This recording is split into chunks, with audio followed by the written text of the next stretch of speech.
Flight 247, this is Sean, coming to you from Pompano Beach Air Park, Pompano Beach, Florida. And I started here last week, actually 2 weeks ago. I came out here to American Flyers Flight School to get my multi-engine commercial add-on training done. And unfortunately, it didn't go the way that I had hoped. And today I'm flying back to Oshkosh. So I unfortunately ran out of money. I came down here thinking that using my GI Bill that I was going to have up to $14,000 to get the training done, and actually through the VA it is substantially lower. And so major just stupid on my part. It didn't occur to me until it was too late to look into how many hours, how much time, how much money the VA was going to give me. And I got into 10.1 hours in the Seminole, and that was on Wednesday. And I was like, where am I at here? And unfortunately, they're like, yeah, sorry, you're only going to get 12 hours. And if you want to keep flying, you're going to have to go out of pocket. And unfortunately, it just was not enough. So I want to pass on my lesson learned there, that if you're going to use your GI Bill and you're going to go to a VA accredited flight school, make sure that you're checking with the education representative from the flight school to find out how many hours your training is approved for. At American Flyers, under a Part 141 class in the multi, the hours available or authorized is up to 12, which is the minimum graduation hours from that Part 141 program that American Flyers has. So unfortunately, I was at 10.1. Where I was at, my instructor said you probably need about 5 more hours. If you could get about $5,000, that should cover the training and your check ride, and just don't have $5,000. For me, the action plan is to head back home and keep doing what I'm doing, fly at Civil Air Patrol, keep my networking going. My sister gave me some great advice. She's like, I fly out of the airport all the time. I see all these really nice single engine turbine airplanes. You're a commercial single engine pilot. Why not look for something like that? And just really, really good, nice advice from my sister. And the other thing of lessons learned is just keep a positive mental attitude. If you are pursuing flight training, you are going to have hardships. My friend is a captain at one of the major airlines, and he was talking to me, and he's like, look, it's hard, it's challenging, it sucks. And he's like, if it didn't, then everybody would be an airline pilot. Everybody would have a pilot's license. It's hard. And you know what? You just get over it.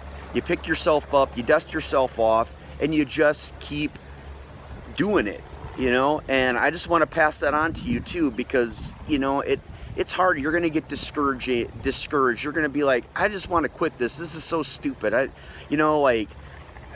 Don't do that to yourself. It's so worth it. It is so fun to get out there and be flying. Look at that beautiful blue sky up there and those puffy clouds. It is so fun to go cutting through that. Over my shoulder, there's the Goodyear blimp hangar here at Pompano Beach Air Park. What an incredible job to go fly that blimp. And you can't get there unless you keep just having grit and not quitting, and just keep it going. Just keep it going.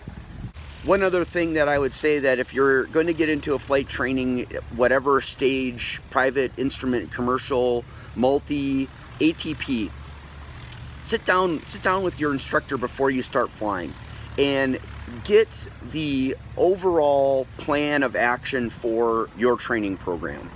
For me, discovering that I only had 12 hours to work with, I really wish I had sat down. I really wish I had had that number right up front and just said, okay, I've got 12 hours. How can we maximize this time? Because when you don't do that and you're not intentional with the limited resources you have, they're going to get squandered. Not to say that my time here was squandered in any sense, but you go out to the practice area and you're tooling around out there flying wings level for a lot of time. And after the fact, I thought, what if we had just, you know, scheduled the airplane for 6 hours and just went and did a super long cross country, and that whole time it would just have been drilling, just, and you know, engine out procedure, one after another, you know, like how freaking good would I have been, and how proficient would I have been if it had just been non-stop, bam, bam, bam, bam, bam, you know? And even to the point of, you know, would a 6 hour en route have done it? You know, I mean, hell, that would have been really good. Would there have been wasted time? Yeah, potentially, yeah. But it's just that thing as armchair pilot now, looking back at the last week here. The other thing too that I was trying to think of, that my last lesson learned before I let this go, is if you're going to enter into multi-engine training, make sure that your instrument skills are sharp, because for your check ride in the commercial multi add-on, you will have to fly on instruments, single engine, in your aircraft of choice, and you have to be spot on, current and proficient with your instruments. And that, unfortunately, I did not have coming down here.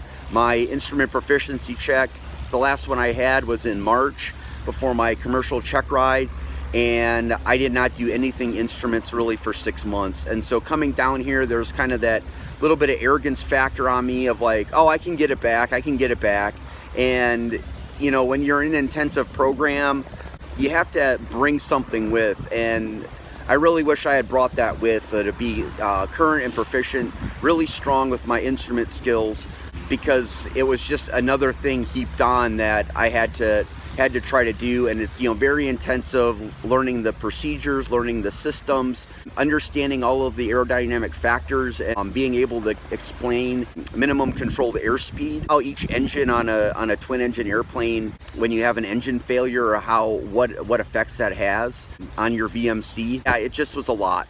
But I'm walking out of here with a positive mental attitude. I'm excited to keep going. The simulator, my sim layer, is just about complete, and so I am so excited to get in there and actually start doing 20-minute hop again, and doing some more exciting adventures in Microsoft Flight Simulator with you.